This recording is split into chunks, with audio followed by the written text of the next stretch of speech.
Welcome to DP Tutorials by Donny Jarwa. In this teaching module, we will learn and emphasize on parallel plate capacitor.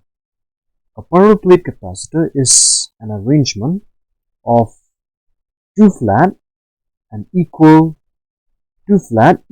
and unlike charge, placed parallel to one another. In this arrangement over here, we have two plates which are placed parallel to each other. I can name this as the first plate and I can name this as the second plate. And these two plates are at a finite distance apart. Let that distance between the two plates be denoted by small d. So small d is the distance between the plates.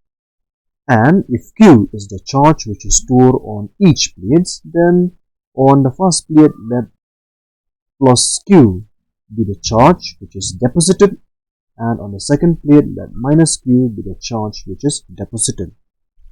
And accordingly, let V be the potential between the plates. So we can apply a potential V across the plates of the capacitor via a battery. Okay, we can apply the potential across the plates of the capacitor via a voltage source or via a battery. So that is this thing. And over here, let A be the area between the plates. Now, since we have charges which are deposited on the plates, then it is wise and logical that there will be surface charge density. So surface charge density, surface charge density is defined as what? Is defined as the charge which is stored per unit surface area. So over here, if Q is the charge on each plane and E is the area on each plane, then the surface charge density denoted by sigma is given by Q divided by A. Okay? Q divided by A. But from here, we have also learned from Gauss's law that if there are charges, that means there will be electric field. Okay? If there are charges, opposite charge, if we have a parallel plate capacitor like this, and if both the plates are of opposite charge, then we know that there will be electric field lines. Okay? There will be electric field lines inside the plates of the capacitor. So all these electric field lines inside the capacitor will be governed by Gauss law. And from Gauss law, the electric field on each plate is given by some expression. Okay? We have to remember that expression. It is given by E. Okay? It is given by E. It is equal to sigma divided by epsilon naught. This is our expression from the application of Gauss law related to an infinitely charged sheet. So this is the formula. Okay? This is the formula. And from here, when we simplify this, if we put the value of that upside that sigma, we will get the reduced form of the electric field. Say, if I name this as equation number 1, then using equation 1 and equation 2, we get a reduced form of this Q divided by A epsilon naught. So Q divided by A epsilon naught. And remember that this equation is nothing but the application of Gauss law of electrostatics for an infinitely charged sheet. Then from here, since there is a potential, V from the help of the battery, then we know that there is a relationship of the potential in terms of the electric field and the distance. So we know that electric field E is equal to V divided by D, or potential per unit distance is defined as your electric field. Then this electric potential, using this concept, this formula, then we can write the potential V is E times D. Okay? The potential V is E times D.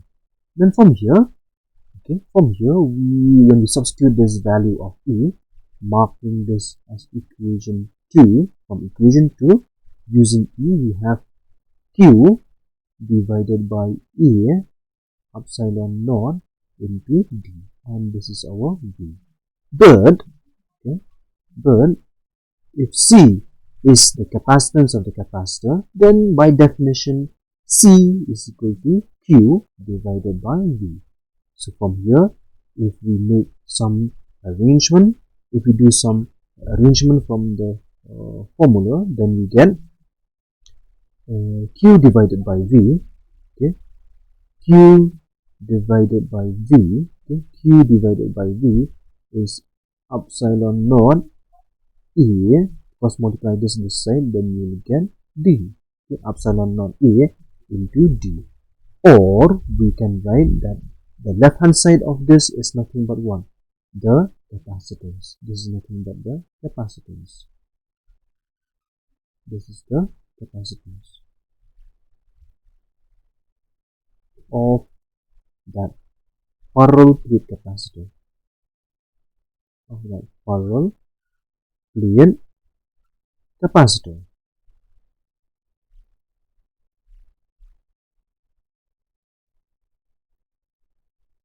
So we can rewrite this equation as C is equal to epsilon naught A divided by D. This is one expression.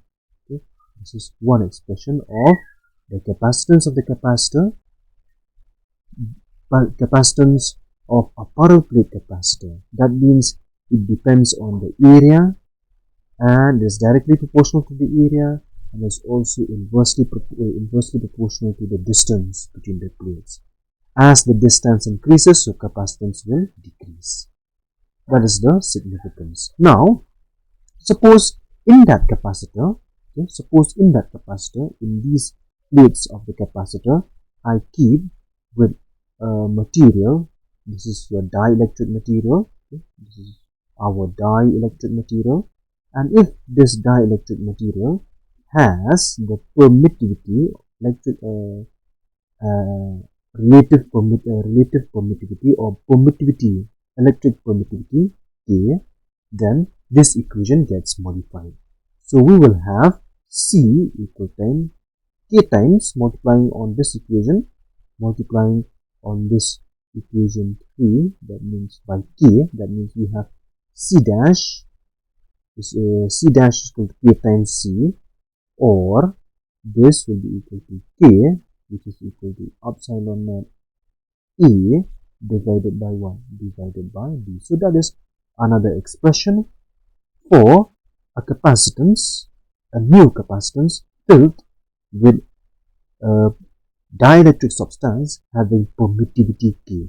Okay, having permittivity K. So it is K times. So from here, from this result, it is evident that if you fill any capacitor, which is fill any capacitor with dielectric substance having permittivity K, then it will be that capacitance of the capacitor will be K times that capacitor filled with air. Remember that this is the capacitance of the capacitor which is filled with air medium. Okay? Filled with air medium. So some numerical problems are asked from here. Whereby you have to know the area, area will be given, the distance to the plate will be given, and then you have to find the capacitance. But remember that the SI unit of capacitance should be recorded in terms of what? In terms of farad. So this equation 3 and equation 4 are very important for examination point of view. So you just go through these derivations and then you will understand. Remember also this part. This part is the electric field due to an infinitely charged plane sheet, which is equal to E equals sigma divided by epsilon.